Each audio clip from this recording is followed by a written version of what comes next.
Come on, Mr. Today's President. inflation report confirmed what Americans already know. Putin's price hike is hitting America hard.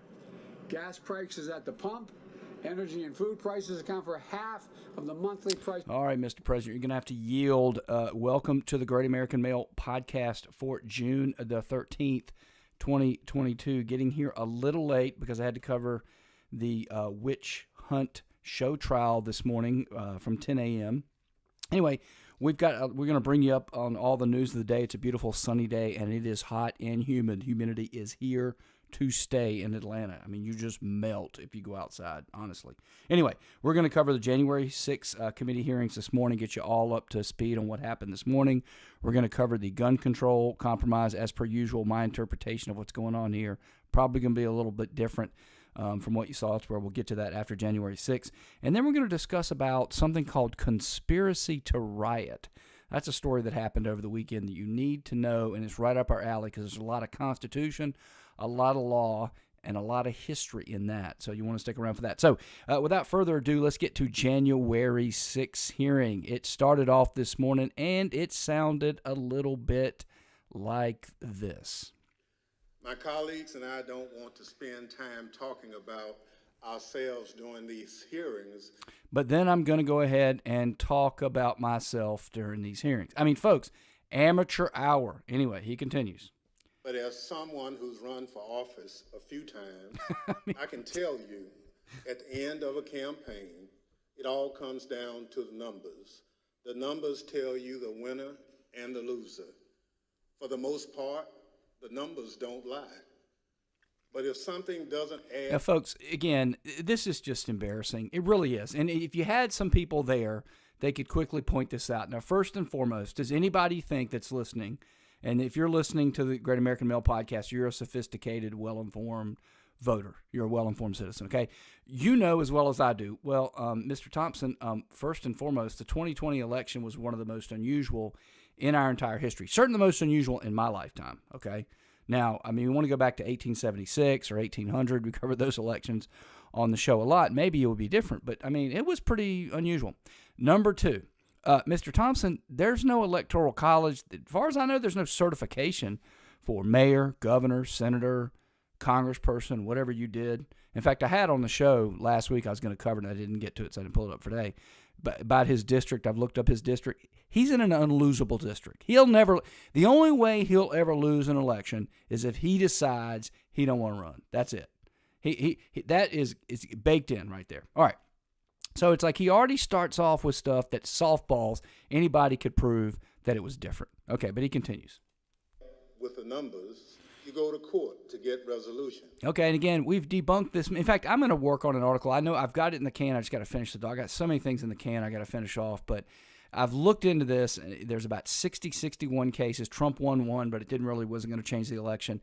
Of the other 60, I think all but one or two were kicked out on the merits. I mean, on a technicality, right? So you either standing or dismissed, in which case, again, if you're listening to this podcast, you know this. But we get new people all the time. If you're new, you may not understand this. If you get kicked out on standing, you never got to discovery. If you get kicked out on motion to dismiss, in almost every state, and certainly in the federal government, you do not get discovery. That's key, because you can't get a chance to go look at the evidence. Now, a few decisions did go in and look a little bit at what was being claimed, but they never really went deeply into it. Let's be clear. Let's just be clear. I don't want agreement. I want clarity. Clear.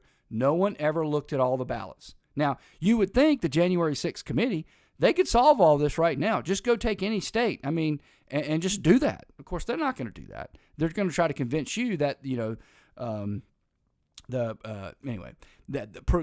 absence of proof is the proof of absence. In other words, well, nobody ever looked, and because nobody ever looked, nobody ever found any voter fraud. Well, okay, I mean, I'll concede no one has found it, but no one's looked.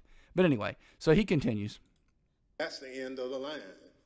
We accept those results. That's what it Again, why do you have January 6th? Well, if you go to our Substack or you go to our YouTube, depending, you'll see articles on all this. Again, you're talking about an election that's very different, but he continues. To respect the rule of law. That's what it means to seek elective office in our democracy. Not a democracy, constitutional republic. Aren't just numbers, they are votes. They're your votes. They are the will and the voice of the people. And the very least we should expect from any person seeking. Now, again, I'm going to stop Benny because he just drones on. I mean, this is only a 2-minute clip that, by the way, they released as soon as the hearing was over. And speaking of that, they were late. We were already, we had some technical difficulties of our own, so we were supposed to be there at 9:45 a.m. We were there, I think we went live at like 9:48, 9:49, I don't know, it doesn't matter. Anyway, the committee didn't start till 10:30. Now, I'm not really sure. They haven't really tell anybody why they were late, but they got a little case of the Biden there. So let's go through the witnesses because it turns out, and I've just pulled up here for you, this is the Washington Post. So, on the Great American Mail, we do our level best to always use left-wing sources. So I don't want anybody to say we're getting, information that's from a source that's not credible. I want the left. I'm going to use the left to debunk the left, which is pretty simple to do. So they released the list of the witnesses that testified, and so I thought it'd be a good idea for me just to go through. I don't have a lot of clips because, again, folks, the hearing just ended about an hour ago or so we don't have the clips yet. But I'm going to go through and tell you basically what they testified. So there were two big things that the committee did today, okay, starting from 30,000 feet and then work our way down to the ground. So the two things that they wanted to do today was to, one, introduce a new theory, which I'm going to tell you in a moment. We're now up to 7 theories that they have. But the first thing they wanted to do today, it appears, is they wanted to basically demonstrate that Trump made a bunch of claims about election fraud that he couldn't substantiate. Now, they claim that meant Trump knew that his claims of election fraud were untrue. But, of course, it doesn't prove that. All it proves is that within Trump's own team, to use the parlance of our times, right, our team, I hate that word, but whatever, that within Trump's own team, there were people who didn't believe in the fraud. Okay, and they did that. If that was the goal they wanted to accomplish, they did it pretty well. Okay, they just did. Now, they didn't do it great because they had a bunch of people come in there, and I'll get to Bill Barr in a moment, that, again, they have a tendency to reach and put their chin out, and then their chin gets knocked off. But in general, they did do a pretty good job of basically saying, hey, there were people here who didn't buy the voter fraud. The second thing that they proved, and they did this sort of the end, is they've thrown out this new theory. So there are 6 theories that they were pursuing today that we learned at the first hearing. We've now learned a 7th. So the first thing is Trump's responsible for the riot because they were there because of Trump. That doesn't have anything to do with incitement. We'll get to that in a moment. Number 2, Trump was going to challenge the certification, and challenging the certification under the 12th Amendment and the Electoral Count Act of 1887, even though the Democrats did it in 2004, that's a coup. Okay, they hadn't gotten there. They sort of hinted very strongly they're going to get there the next hearing. All right, we've been through that before. Number 3, Trump incited the violence. That's Brandenburg versus Ohio. That's an exception to the First Amendment. You have no First Amendment right to incite people. They're going to try to prove that he incited the violence. In fact, I should have pulled up my tweet before I did that. Let me pull that up now because I'm at 4 and I'm already forgetting. Because number 5, I want to do them in order here. 1 second, I can pull up that tweet. I should just pull that thing up permanently and keep it up. But where is it? Come on. Oh well. Here we go. So number 4. Oh yeah. Dereliction of duty is number 4. That Trump, in the hours after the January 6th riot, he was in derelict of duty. And that 5, Trump is not eligible for future office, Section 3 of the 14th Amendment. We've been through that. Then I wasn't able to tweet it. I've pulled up the tweet here if you're watching us on YouTube. I wasn't able to tweet it because I don't give you enough characters. But number 6 is this kind of weird thing about the Oath Keepers or the Promise Keepers and the Oath People or whatever, that they were going to have an insurrection and that somehow Trump was connected in some weird way. So that's number 6. Well, number 7 today is the big grift or the big ripoff or something, the big lie, big grift, big ripoff, whatever, is that Trump purposely lied about election fraud to raise a lot of money. Now, they kind of threw that in at the end, and they didn't do a very good job. They basically said he raised a lot of money. So what? Again, they're not even particularly clever about this. I mean, he was doing this, in November, 5th, 6th, 7th, 8th, whatever. I mean, of course he was, because he believed the whole time the thing was going to be fraudulent. So he's raising money. And then they said, well, here's some money that was spent on some other activities. But again, as per usual with show trials, they don't show you the actual evidence. So I'm going to go to the witnesses now. But before I do that, understand, again, they got all this evidence. Let's say they have 100,000 different pieces of evidence themselves. It might be a 20-minute deposition. It might be a 2-hour deposition. It might be 1,000 tranche of documents from, person A, 500 documents from person B, whatever it is. They got all these hundreds of thousands of different evidence, right? So in the 100,000, each one maybe a few pages, a few minutes, got a lot of stuff. They're only going back, picking the best stuff they have and then showing you that. They're not showing you the rest of it. So, again, if you've got the evidence, at least show me the evidence. But today they did a lot of this. They brought, Bill Stipien on, okay? And they said, Bill Stipien, what was your opinion of this? What did you say about this? What did you say about that? I really don't care what his opinion is. Just tell me the evidence you have, right? Or they brought on Bill Ginsburg, Stephen Ginsburg, I believe. I've got him up here. Benjamin Ginsburg, sorry. They brought on Benjamin Ginsburg. There's his, we're going to get to him in a minute. There's his profile on Wikipedia again, left-wing sources. And, he came on and said, yeah, there was no election fraud. Okay, that's your opinion. Well, show me where you prove that. And they, anyway, then he wasn't able to do it. So they didn't do a great job with that. But let's go through the witnesses. And these are not necessarily in the order in which they were called, but they had former campaign manager for Trump, Bill Stipien. And he basically came on and said, I took over the campaign with 122 days to go. And I had to come in, had to fix the mess, and then I kind of stuck around afterwards, and the president wasn't too happy with me because I basically didn't believe that that the election was fraudulent or stolen. Okay, so what? And again, he was easily conflicted because he took over with 122, and he's criticizing the prior people, obviously, right? That's what they're going to do. I mean, you know this, folks. Everybody knows this. You hire this guy with 122 days to go. If he loses, what's he going to say? Well, you should have brought me in with 200 or 250 or 300. I mean, it wasn't my fault. I mean, I only had 122 days to turn around a mess. The other guy, it's classic. Now, I'm not saying that's true or not true. I don't know. But that's the impeachment you're going to have. But he actually, other than that, he was a fairly sympathetic witness, and I think demonstrated that there was a lot of different things going on with respect to Trump and the fraud and various other things. Then they had on, and again, this is not necessarily in the order. I think actually this guy maybe appeared before Stipien, but it was kind of broken up. Stipien, apparently his wife went into labor, I think, so he was supposed to be there in person today, but wasn't, so they had to play clips. That might have been what they were doing the 30 minutes, we don't know. Former Fox News staffer Chris Stirewalt came on. Now, he was one of the worst witnesses for them, if you ask me. Now, again, he came on to offer his opinion that there was no fraud, and anybody that claims fraud are morons, and that he had some sort of other way of calling the election. That's why Fox called Arizona first. Now, they did bring out some testimony that when Fox called Arizona, it really let a lot of air out of the let a lot of air out of the Trump balloon.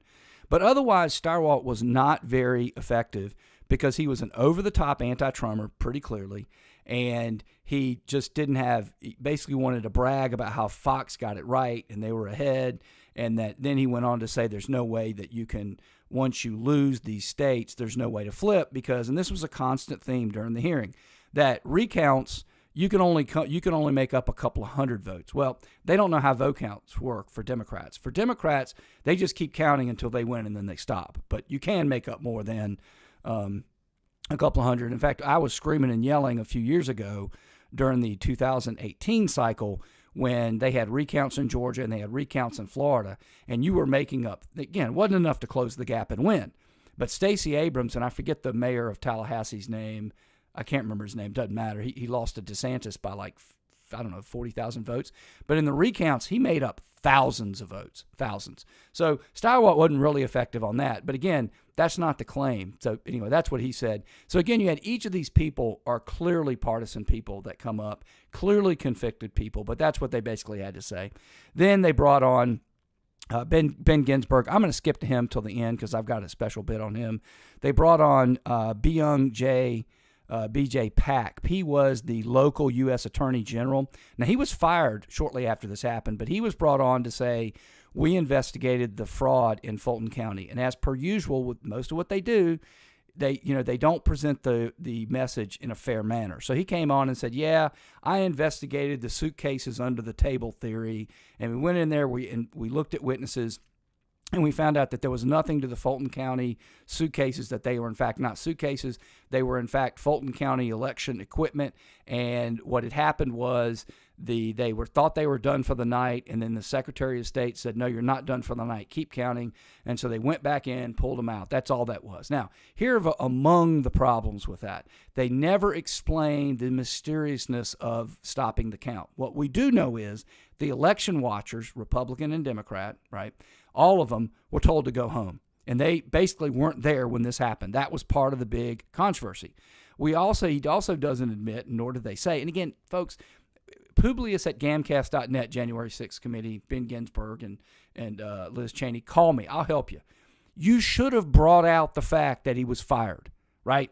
But instead, they don't mention it. They just mentioned that he left on January 4th, and then the person that came afterwards didn't find anything either, right? Well, of course he didn't find anything either, because it looks like because the poll watchers were gone, whatever they did, they could have rigged whatever. And he claims, oh, we looked at the video. Guess what they didn't show us today, folks? Guess what you didn't get to see? Again, this is how impeachment works. This is why you have the prosecution, the defense, the plaintiff, the defendant, however you want to go. I would have gotten up and I would have said, let's see the video. Oh, we don't have the video? Oh, so how do you know, sir? Well, you looked at the video. Well, why do we take your word for it? I mean, why don't you just show us the video? That's how you impeach somebody, right? In addition, why were the poll watchers gone? Don't do that. Then they don't bring up the fact that he was fired by Trump. Now, again, it's very easy to do that. You're like, Mr. Pack, we noted a moment ago that you left on January 4th, January 5th. I don't remember. Doesn't matter. Why was that, sir?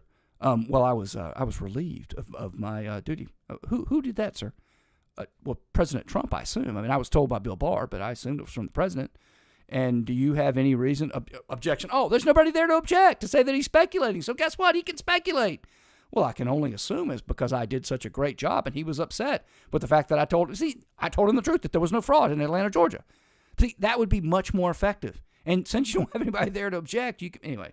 So he wasn't very good. He was clearly an anti-Trumper, clearly didn't buy any of the fraud stuff. And again, it's just so simple. You see these people going there, what was your opinion? Who cares? Al Smith was perhaps one of the worst ones that they had. Al Smith is a former city commissioner of Philadelphia. He's one of three that they had, and he's a Republican. This is the typical go, oh, okay, Mr. Smith, would you tell us, when you oversaw the election in Philadelphia in 2020, Mr. Smith, you were one of three people that oversaw the election.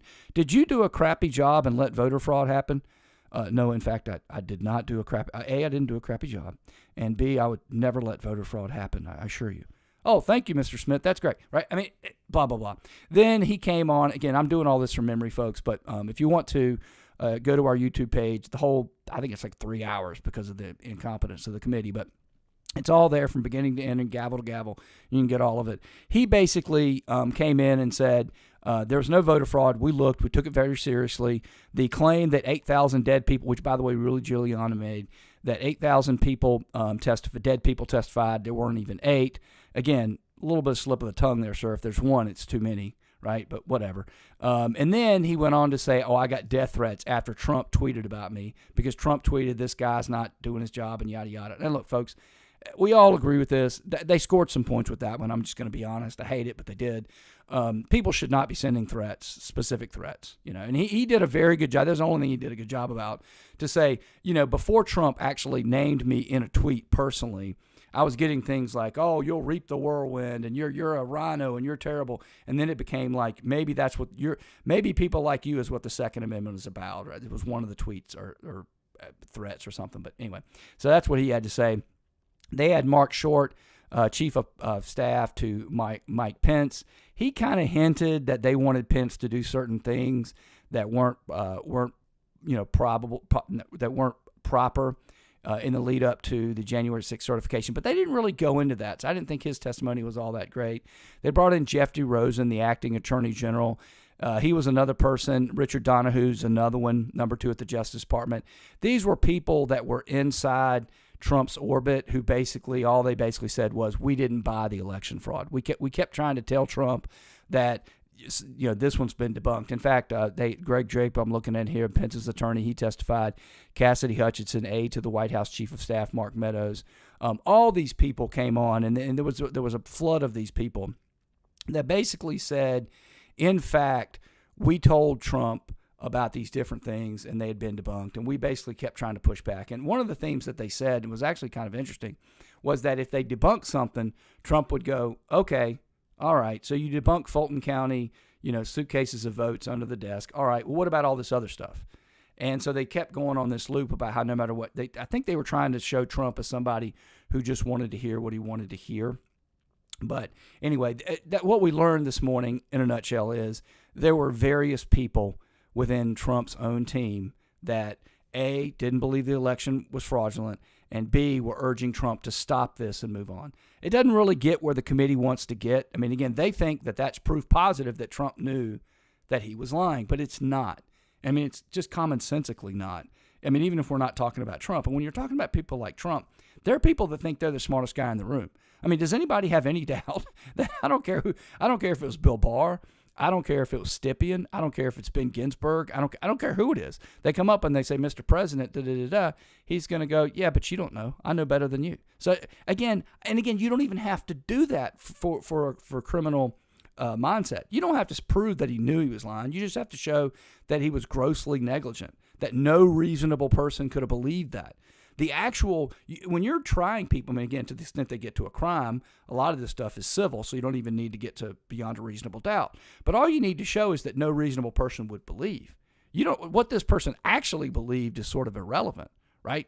So anyway, I mean, just to give you an example, I mean, if I intend to go murder somebody, right, and I testify, well, when I loaded the weapon and I pointed it at him, I didn't really believe the firearm would fire. Even if under a lie detector test, I somehow convinced myself that a loaded pistol pointed and then the trigger depressed doesn't fire a bullet, even if I literally honestly believe it, it's not going to be enough to get me off a murder charge. So you needn't spend time like, oh, he says this crazy theory, it's nonsense. It's just something you don't need to do, and the January 6th committee is doing a lot of that. All right, so let's get to Ben Ginsburg. I'm pulling it up here. So Ginsburg was one of the fellows. He is a Republican. He is a very famous Republican election lawyer. I'm going to highlight this for us, folks. This is where I'm going. And I'm not taking anything from Mr. Ginsburg other than he's clearly a rhino. He worked on Bush's team with the 2000 election, so he's clearly part of the Bush wing of the Republican Party. It should not come as a surprise that Mr. Ginsburg is not a fan of Trump, likely was not a fan of Trump. That is probably, and there are a lot of people, you have to understand this, there are a lot of people out there that believe, hey, man, even if there was fraud, ixnay on the fraud nay and the challenge nay, and just peaceful transition, and we'll get them next time. In fact, I think Cernovich was of that opinion, and some other people. And again, folks, I'm not here to talk about that today, maybe another show some other time. So I'm guessing Ginsburg would be in that. He either literally didn't believe there was, and again, folks, I'm pulling up something different. If you're watching this on YouTube, I've pulled up this is his Wikipedia page. I've got it highlighted here that is going to show you something that I pulled up. If you were watching the hearing and live stream, I pulled this up just because I wanted to see this guy, and boom. They're not doing a very good job here, folks, because he's clearly impeachable. I'm going to get to that in a moment. But before I even knew that, I knew he's probably a rhino, A, so he's more anti-Trump, more of a deep stater. And then 2, even if he's not an anti-Trumper, he's going to be in that second category of people. This would be a Bill Barr. Bill Barr was not an anti-Trumper. But once the AP called the election, Bill Barr was like, okay, we don't challenge this, and unless you got smoking gun evidence, right? We don't challenge elections. We just admit, that they stole it and we move on. I mean, that's just the way it goes. And Ginsburg is either anti-Trumper or of that second category, or both. So I pulled this up, and I'm going to read it to you now, folks that are listening on the podcast, and some of y'all are doing both now, so it's perfectly fine if you're doing that, but if you're watching on YouTube, you'll see this. In September of 2020, and this is, again, Mr. Ginsburg, who testified this morning at the January 6th hearing, the Washington Post published an op-ed by Ginsburg that criticized President Donald Trump for encouraging supporters to commit voter fraud. I don't know what that's all about. That's nonsense. And for making false statements claiming fraud was widespread when it is not. In September of 2020. This is now 2 months before the election, so we know where he's coming from. He's an anti-Trumper. Trump didn't tell anybody to commit fraud. If anything, he did the opposite, right? All right, he was making claims that things were fraudulent. He didn't like the changes that were happening, right? Ginsburg wrote, the truth is that after decades of looking for illegal voting, there's no proof of widespread fraud. Now, again, anybody who writes like that is trying to deceive you. We've not been looking for decades, folks. That's a lie. And I'm going to call it a lie because he knows better. I know he knows better, that we've not been looking. In fact, we go out of our way not to look. What he should have written is, after decades, the last few decades, we've not prosecuted. Now, see, if he wants to be, these people aren't trying to be. In fact, let's go to the president. I started the show with the president. Let's go back to the president. Where is he? This is somebody who's not trying to be honest with you. Today's inflation report confirmed what This was Americans Friday. already know. Putin's price hike is hitting America hard. Yeah, that's come on, folks. I mean, if you believe that, you're an imbecile. And I'm sorry, but Biden thinks you're an imbecile. That's why he says it. He thinks you're just going to take it, run with it, move on. Okay, so does Ginsburg. Now, if he'd have said something like after decades, we've not seen people prosecuted or we've not seen widespread voter fraud, okay, that's fine. But after decades of looking, nobody's been looking for decades. No way. In fact, we studiously don't look. And then no proof of widespread fraud. Well, what does that mean? What is widespread fraud? Anyway, whatever. So at most, there are isolated incidents, okay, by both Democrats and Republicans. That tells you where he is, all right? Elections are not rigged. Absentee ballots, okay, and then he goes on. I mean, this is just one of the quotes from I bet if I brought up the op-ed, it'd be anti-Trump from beginning to end. Absentee ballots use the same process as mail-in ballots. That is another lie, okay? Different states use different labels for the same process, okay? That's also another lie. So this person is clearly trying to lie to people. Now, there's a bunch of differences, and I'm going to lay them out here real quickly, and we're going to move on and I'll get it to Bill Barr, and then we're done with January 6th. If you want to know more about January 6th, go to the YouTube channel. You can watch the whole daggum thing if you want. All right. So absentee ballots are different than mail-in ballots. Two different procedures. Almost every state has absentee ballots. Very few states until 2020 especially. Even now, very few states have, quote, mail-in ballots. Where I am broadcasting from in Georgia, we do not have mail-in balloting. We do have absentee ballots. Big difference. One of the main big differences is, A, you got to have a reason to get an absentee ballot. You're out of the country. You're in a hospital. Out of the country serving your country. You're in the hospital. Some physical reason you can't physically get there. Okay, now Georgia has liberated that. No longer the case now. You can get an absentee ballot for a lot of reasons. Okay, but that's absentee ballots. Okay, mail-in balloting, no excuse, don't need it. California, Pennsylvania, don't care. We're sending you a ballot. One day you go to your mailbox. Oh, here's a ballot. Oh, here's another ballot for the people who lived here 10 years ago. Oh, here's yet another ballot. Now, you're just going to trust me not to fill those ballots in and send them, right? All right, okay. That's mail-in balloting. It's nowhere near the same. Why is Ginsburg, this lawyer that this committee brought forward, he's so wonderful. He's a Republican. He's beyond reproach. Well, I just reproached him. I just impeached him. It took me about 5 minutes. This is what this committee is doing. Now, Bill Barr played prominently again, and they did an old trick. I've had this done to me before. And when you're on the other side of it, it really seems like it's going to blow up on you, but it probably won't. So they keep playing the clip where I told Bill Barr says, I told the president that claims of voter fraud were BS. I mean, he says the actual word. I mean, they actually played it literally another 2 times today. And then they played another clip where he said the same thing. And again, Barr today was played a lot. He came across as very, very anti-Trump today. It's really, not good that he did that. And it came across today that he basically decided to leave a sinking ship because he didn't think the president was listening to him. And there's a couple of problems, though, that Bill Barr had today. One, he came out, I think he would be a much better effective witness if he had been there and been circumspect and very even-keeled like he was during the time he was Attorney General. I kept telling the president that, there's differences between, voting, the way you change in which you vote, which is not fraud. It may be improper or illegal even, but it's not fraud, and voter fraud. I mean, and I told the president he didn't do that. He basically was very anti the president, told him that he was just, there was a lot of stuff that was, nonsensical. And where he really, I think, slipped in, and I think the committee slipped in it too, and then we're going to move on to a couple things. I'm going to wrap up the show, is he went after 2,000 mules. Now, they threw this in at the last minute. Liz Cheney goes, oh, yeah, we've debunked 2,000 mules. Again, it's a reach. 2,000 mules just came out. They haven't looked into it. The people they've had looked into it, hadn't looked into it too good. And apparently the debunk was done by Bill Barr. So Bill Barr came in and said a couple things. He said, one, I think the film is nonsense. I mean, the fact that people went by drop boxes doesn't prove anything. I mean, anybody could go buy a Dropbox and and then he goes, and then the cell phone data is not good. Well, Bill Barr, you know as well as anybody that they're using the cell phone data to say who was in the Capitol and who wasn't to prosecute them for January 6th. But set that aside for a moment. He apparently doesn't know that True the Vote, the group that bought the cell phone data and then ran the analyses, they did 2 things. You had to, during the election period, go buy 10 different drop boxes. 10. Now, that's not easy to do. And number two, they went and they checked before the election and after the election to see if that just happened to be a person whose route just happens to go by 10 drop boxes. So they already accounted for what Mr. Barr said. Now, Mr. Barr doesn't know that because that is a typical debunk of a left-wing person trying to, quote-unquote, debunk 2,000 mules. They'll just say things like that. Number two, he said, well, I wanted to see the video, and I was impressed if they had video, and they had very little video. Well, again, Mr. Barr, you don't apparently know that even though as part of these agreements you were supposed to have video, many states didn't. So Georgia did have video, and he showed the video there was video.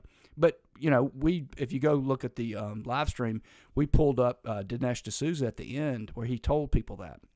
So Bill Barr, again, doesn't know that. He also made one other claim. He claimed that, well, just because the vote was carried by a mule doesn't mean it's an illegal vote. Well, that's absolutely false. That's absolutely false. The law is if you entrust your ballot to a mule and that mule is illegal, or the fact of muling is illegal. For example, in Georgia, the only people that are allowed to mule or carry your ballot are a family member, member of the household, or a caregiver. So you can't just give it to some random, even if that person is good. So if you do that and we prove that you gave that to that person, that vote, even though that vote would have been legal, is not legal. And I can't believe Bill Barr doesn't know that. But anyway, what you saw from Bill Barr today was him just spouting off typical talking points of the mainstream media, and you'd think he would know better than that. So, all right, let's get to the new gun deal, and then I'm going to do the conspiracy to riot and wrap up the show. I really missed the clock. I don't know how long I've been going. I've got to come up with a solution for that, folks, because it really does make me uncomfortable. But anyway, so news over the weekend that 10 rhinos or more have joined together with Chris Murphy, Kristen Sinema, and I believe Joe Manchin. This group, I think there's 20 of them together, 10 Republicans or Republicrats or rhinos, if you want to call them that. I like to call them Republicrats. They're half Democrat, half Republican. But anyway, they have come together with an agreement on the gun violence. Now, here's my take on this. Those of you who waited to hear this, I appreciate it. My take on this is this might not actually pass, because they're now jumping up and down. Oh, we've got this bipartisan agreement. We're going to do these things. This is wonderful. But they haven't run it through the extremists. And I could see a lot of your AOCs and your real extreme people out there on gun control going, no, this is not enough. If we're not going to do this, I'm not in. And so I could easily see this deal getting scuttled. And not scuttled by the Republicans, because you got to understand this, folks, just to be clear. And when this news broke, everybody thought it was the greatest thing in the world, and all the left-wing people in there were just, who don't use their heads, who use their hearts, were just joyous that they just want something done. They don't care what it is, okay? And we're going to go through this plan and tell you what it is and why it's not going to work. But they're just overjoyed. But the problem with this is you got to keep the rhinos, which I think you might be able to keep the rhinos. You may even get a couple more. But you can't lose any Democrats. So the crowd that was against Tim Scott's crime bill, because it didn't have some of the things that they wanted in it, they put the kibosh on his deal. So this thing could easily go away. Watch for that. I haven't heard anybody else saying that, but I would be very surprised if the AOC types of the world sign on to this. But anyway, so here's Chris Murphy on Twitter. You can find him at Chris Murphy CT. We have a deal today, but this is from June the 12th, so I guess that was yesterday at 10 a.m., 11:52 a.m., excuse me. We have a deal. Today, a bipartisan group of 20 senators, 10 Democrats and 10 Republicans, is announcing a breakthrough agreement on gun violence, the first in 30 years, that will save lives. So he doesn't know that, but whatever. I think you'll be surprised at the scope of our framework. One, here's what it includes. Major funding to help states pass and implement crisis intervention orders, red flag laws, that will allow enforcement to temporarily take dangerous weapons away from people who pose a danger to others or themselves. We already have those laws. They didn't work in Texas, for example, when he was carrying around cat heads and saying he wants to shoot up schools. Red flag law, didn't have it, didn't work, whatever. Billions in new funding for mental health and school safety, including money for the national build-out, community health, mental health clinics. Okay, fine. Close the boyfriend loophole, and have no idea what that is, so that no domestic abuser, a spouse, or serious dating partner can buy a gun if they are convicted of abuse against their partner. There's no boyfriend loophole. That's just something that they're inventing, but whatever. And again, whenever somebody says loophole, folks, what you should know is what they're really talking about is the law. In fact, let me just do this. One of the reasons I want to start doing a YouTube. Let's see if we can find the boyfriend loophole. I've never heard of that. I'm just going to put it into Google. What is the boyfriend loophole? Okay. Federal law prohibits domestic abusers from having guns, but only if they have been married to, have lived with, or have a child with the victim. It does not otherwise prohibit abusive dating partners from having guns. This gap in the law, known as the boyfriend loophole, has become increasingly deadly. It sounds like you're not going to have to go to a court of law. In other words, I think what they're saying is if your spouse or somebody that you're really, really close with comes and says, hey, we want you to complain, they'll take immediate action. But if you're just someone you've casually dated, they won't. Now, all you have to do, and I can tell you this as an attorney, I'm glad I looked it up because now I understand what they're talking about and it's garbage, is you have to do what's called a family violence protective order. Now, you can get a family violence protective order against a plant, against a lamp. You just go down to wherever you are, go to whatever county court you're in, that you go on the website, it's a form, you go down there, you pay the fee, you fill out who it is, where they are, bam, you will get it that day. They will set a hearing for a couple weeks, and at that point, the judge can then say, hey, this person can't get a firearm or something. They had that power.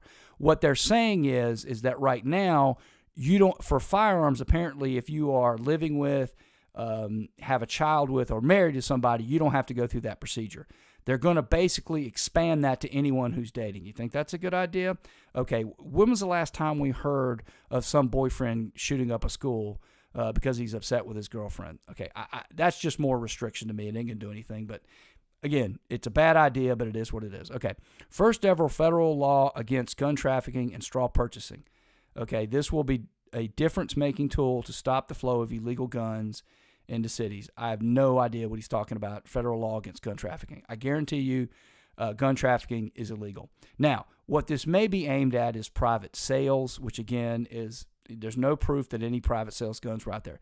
Enhanced background check for under 21 gun buyers and a short pause to conduct the check. Young gun, okay. Basically, I don't know what an enhanced background check is because you already go through a background check. But, all right, enhanced background check. Clarification of the laws regarding who needs to register as a licensed gun dealer to make sure all truly commercial sellers are doing background checks. We've talked about this many times. If you go to the local fair and you happen to have a firearm for sale, you're not a federally licensed gun dealer. And if you're selling, things that you own your own, I guess they're going to try to wrap them up into this. I mean, it's just, anyway. This bill will do everything we need to do to end our nation's gun violence epidemic? No. But it's a real meaningful progress, and it breaks a 30-year logjam demonstrating that Republicans and Democrats can work together in a way that truly, okay, whatever. So those are the things, folks. None of those things would have stopped Uvalde. None of those things would have stopped the shooting in Buffalo. All they're doing is they're passing a law. And that's going to save lives. But we shall see. I predict it will not make it to the finish line for the reasons that I said, because a lot of the lefties are going to be upset. So that brings us to the last one here. This is the so-called conspiracy to riot. Take a listen. All right, if you're watching, you're looking at video, all right?